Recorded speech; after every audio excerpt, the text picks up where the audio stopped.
Hello everyone, আসসালামু আলাইকুম। কী অবস্থা সবাই, কেমন আছেন? আশা করছি সবাই খুব ভালো আছেন। আমি আল্লাহর রহমতে খুব ভালো আছি। তো এখানে আমি আজকে রান্না করার জন্য নিয়ে নিচ্ছি, আজকে যে পরিমাণ গরম পড়তেছে, তো করলা ভাজি শরীরের জন্য অনেক ভালো।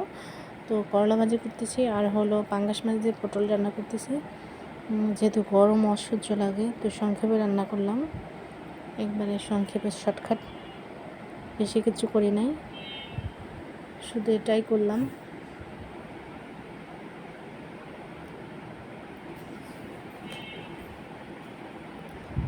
এখানে আমি করলা ভাজি করতেছি,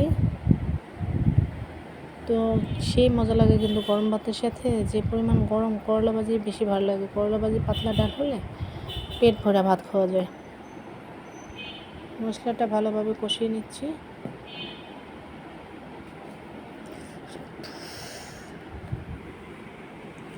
এই যে আমি করলা ভাজি করতেছি, আর এখানে আমি মশলা কষানোর পরে পটল দিয়ে দিচ্ছি।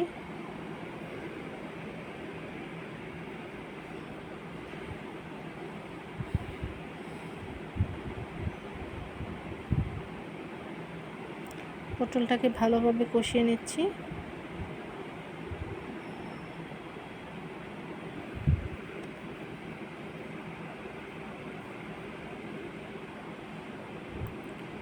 আজকে তেলের পরিমাণটা অনেক হয়ে গেছে, সেই জন্য খালি দেখায় তেল, মানে বেশি দিয়ে ফেলাইছি।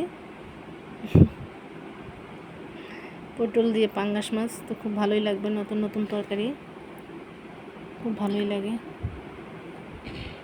এখানে আমি অল্প একটু জল দিয়ে দিচ্ছি, মাখা মাখা। অনেক তেল হয়েছে গো।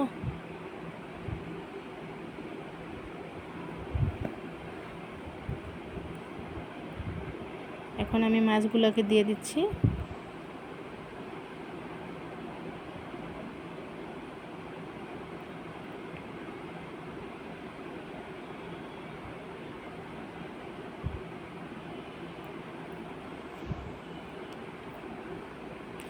অনেক সুন্দর একটা কালার আসছে, তরকারিটার টেস্টও হয়েছে, কিন্তু ক্যামেরা ওইভাবে আসতেছে না।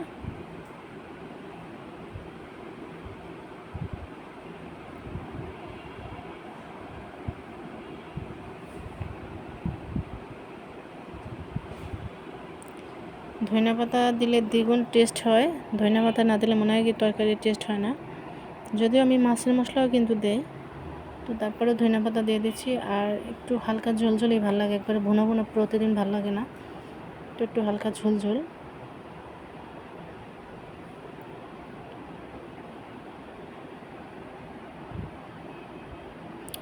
এই যে আমার রান্না বান্না শেষ। তো ঠিক আছে, সবাই ভালো থাকেন, সুস্থ থাকেন, আর আমার ভিডিওগুলো বেশি বেশি দেখেন, লাইক কমেন্ট শেয়ার।